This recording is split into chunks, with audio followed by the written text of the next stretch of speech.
Hello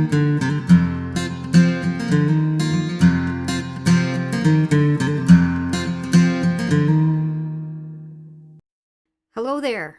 We're back again, and this is going to be our second in a series of beginner guitar classes. So we'll call this level 2.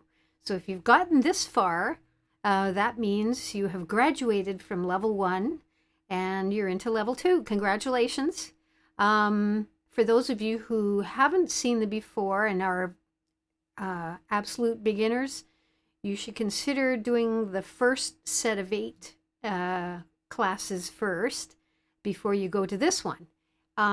So this is now assuming that you're fairly comfortable with a couple of the chords that we've been working on. We had D and A, we had C, that one takes a little while, and G, and we had E minor. So we worked on all of those chords in the first series.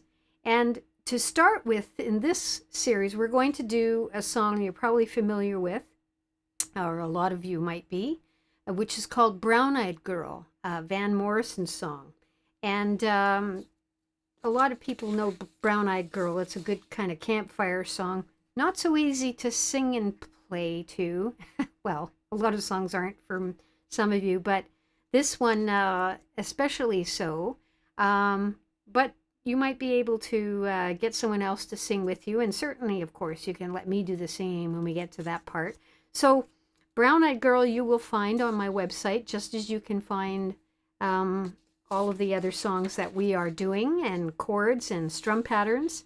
It's a 2-pager, so you can go there and print it out. One thing I want to point out is these little hole punches here. A lot of people, when they're getting more than one page, they will just punch them both on the same side.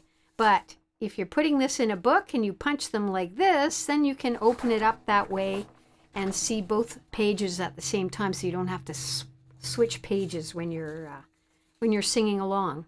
The other thing I want to point out is at the bottom of the first page, you'll see a G in a bracket.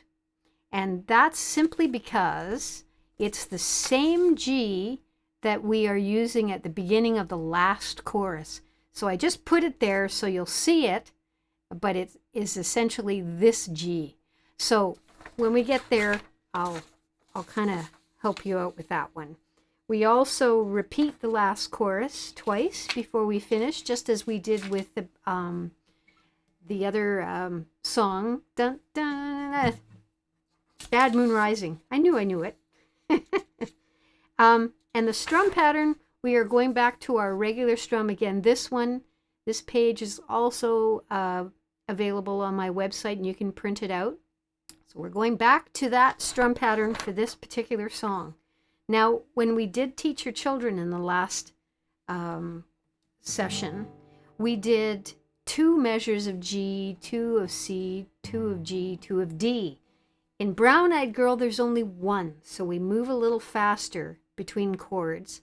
But what we're going to do just to warm up is we're going to go back to the 2 of everything just to get ready for this particular song.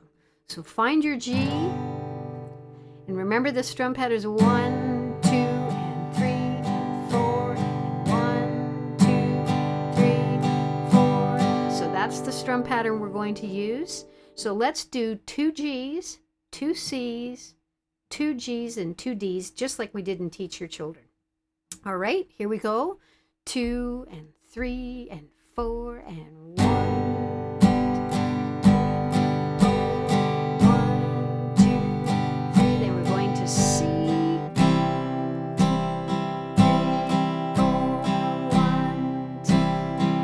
Back to G. 1,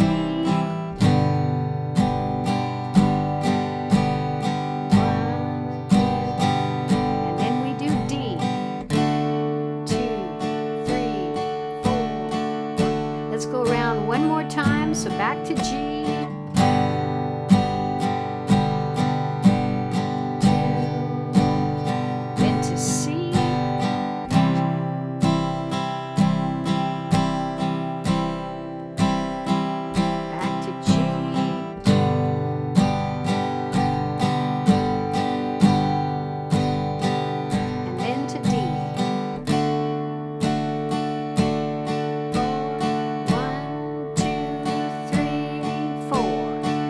Okay, so now we are going to pare it down to just one measure per chord.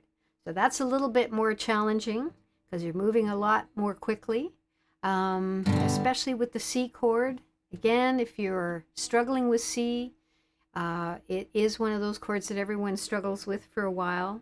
Do that little exercise that I showed you, just lifting the fingers off and pressing them back on all together. Keep doing that and it will get better, but yeah, it's C. So now we're going to do just one measure of each. We're going to go a little slower. So we're still doing the same 4 chords, G, C, G, and D, but one measure. Okay, nice and slow, 2 and 3 and 4 and 1, 2, then to C, back to G, and then D. One more time, G, and C, G,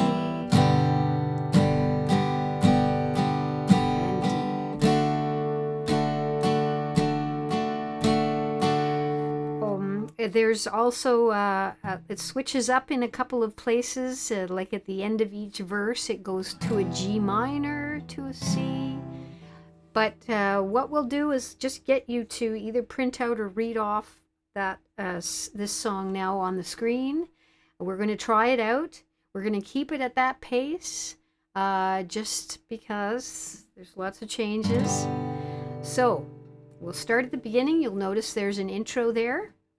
Here we go. 2, 3, 4, G. Then C. And G. And D. Okay, first verse. Hey, where did we go?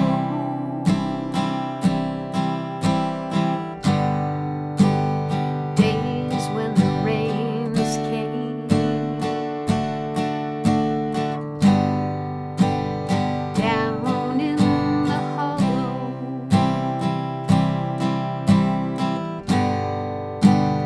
playing new game.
probably sped that up just a little bit. That kind of happens naturally, but go back and play it again if you need to, and as slowly as you can if you're working on it on your own, just because of those quick chord changes. But we're going to today now prep for the next song, and that is going to be a song by Coldplay, so something a little bit more contemporary than the ones that we've been doing. And we're going to do a song called Clocks by Coldplay. Now, there are two new chords in this song, and they are A minor and F major 7. So if you can see those, write them down. The A minor is the first one we're going to work with here. So actually, it looks a lot like, well, we haven't done an E before, but if you'll notice, the first two fingers are actually in the same position as they are with C. But instead of the third finger being up here, where it is with C, it's right underneath the second finger, on the string below the second finger. So hopefully you're writing those down, but I will show this again if you need to, and we are going to work with A minor. So in the particular song, Clocks, we go from an A minor, a D, to an A minor. So we're going to do that, practice that first. So take your D, and it's just as if you think about that, where you go with a C, but this finger goes right under here. So right on the string underneath your second finger. If you play that, we just avoid the top 6 string. We play the last 5 strings. And this is another minor chord. Remember how minor chords kind of have that sad song sound to them. So this is another minor chord. So let's go to D and just practice moving to A minor. Do that just a few times with your left hand, or your right hand if you're left-handed. Oddly enough. Yes, just go back and forth a few times. There's D, there's A minor. We're going to do the same strum pattern. We're going to go back to D, and we're going to do that strum pattern again back to 4 times for D and 4 times for A minor. So find your D again, and we'll start. Okay, 2, 3, 4, and 1, 2,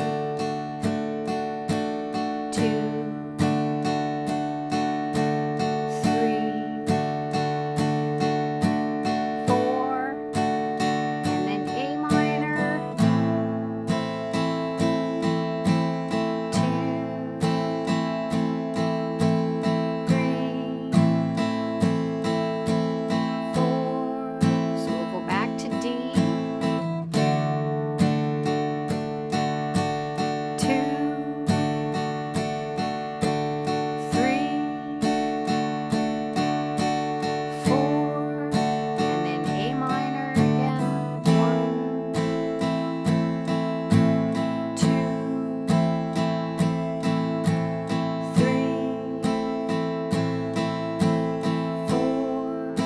So we're going to stop there, but if you need to do more cycles of 4 strum patterns, do that before you move on here.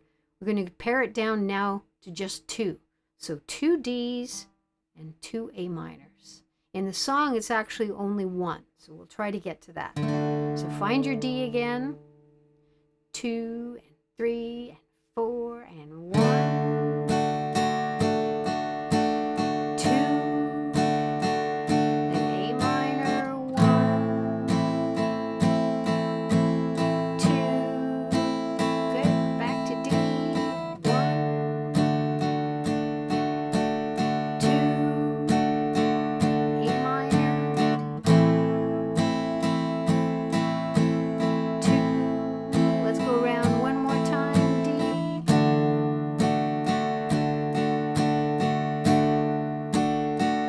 and A minor, 2, 3, 4, 1, 2, 3, 4. Okay, so keep working on that, in preparation for the next song. Now we're going to look at F major 7. So F major 7 is not F. Thank goodness.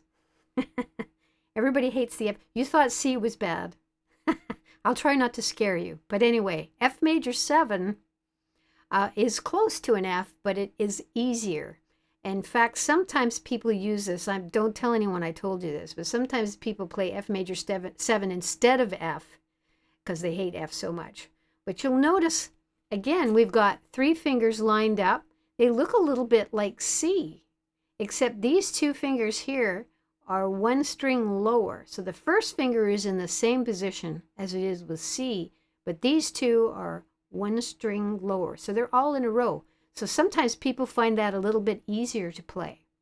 You'll also notice that we're trying not to play the 6th string or the 5th string. We're just playing the last 4 strings like we do with D. All right. So hopefully you have written that down. You can always pause the video if you need to. And this is an F major 7. So we're going to just work on making that shape first. The first finger where it is with C, the second finger just above that, and the third finger just above that. So it's not quite as much of a stretch as C, which some people like a little better. So that helps. So when we play the song, we actually don't play the F major 7 for a while, and we play a C right after it. So these 2 fingers, this first finger could stay, and these 2 fingers can move up like that. But we are going to be coming from an E minor to an F major 7.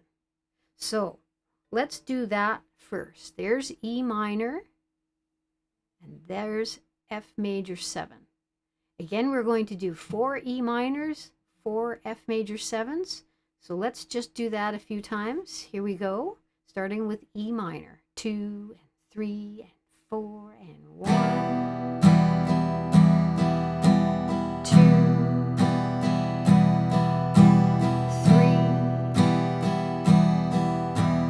4, and F major 7. That's got a different sound to it too. 3, 4. We'll go around once more with 4 of each.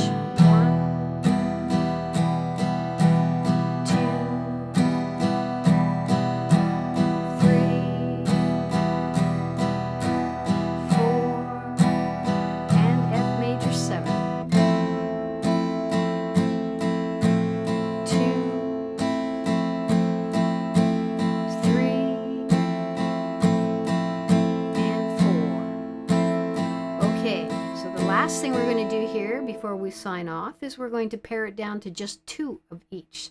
So 2 E minors, 2 F major 7s. So let's try that. 2, 3, 4, 1, 2, then F major 7, 1, 2, back to E minor, 1, 2, F major 7, 1, 2, try it once more, E minor, 1, 2, F major 7, 2. Okay. So, in preparation for the next class, I would suggest you go to the website, which is linked down below, and print out, if you can, Brown Eyed Girl you can do for this one, and of course clocks, which will also be up there. Keep working on the A minor, the chord changes that we've been practicing at the end here, but we will do a little bit more than that, before we start the next lesson. So I hope to see you again. Remember to keep tuning, keep playing, and a little bit every day, and that will help you to just remember it a little better. Repetition, repetition. So I will see you again next time. Bye for now.